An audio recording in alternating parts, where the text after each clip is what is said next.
మొన్నటి వరకు మేకప్ లో ఏబిసిడీలే రాని నేను ఇప్పుడు బిగినర్ లెక్క ఈ లుక్ ఎట్లా క్రియేట్ చేసినానో చూపిస్తానండి. నమస్తే పీపుల్. సో పౌడర్ తో సెట్ చేసేసుకొని ఇప్పుడు నేను ఈ కరెక్ట్ కన్సీలర్ పెట్టుకుంటున్నాను. సెట్టింగ్ స్ప్రే తర్వాత ఇంకా బ్లెండ్ చేసుకోవడమే. ఇట్లా చేసేది మొత్తం కొంచెం ట్రస్ట్ ద ప్రాసెస్ లెక్క ఉంటుంది.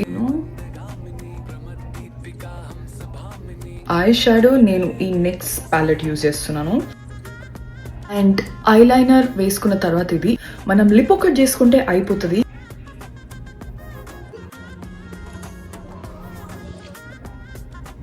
After everything this is how I look. మీకు ఎట్లా అనిపించిందో నాతో కామెంట్స్ లో షేర్ చేసుకోండి. మీకు ఇంకేమైనా సజెషన్స్ ఉంటే అవి కూడా చెప్పండి. అండ్ ఇట్లాంటి వీడియోస్ మీరు ఇంకా చూడాలనుకుంటే, అంటే నేను నేర్చుకున్నవి ఎట్లా వేసుకోవాలి అనేది మీరు చూడాలనుకుంటే నాకు కామెంట్స్ లో చెప్పడం మాత్రం మర్చిపోకండి. ఇది మన ఫైనల్ లుక్. బాయ్.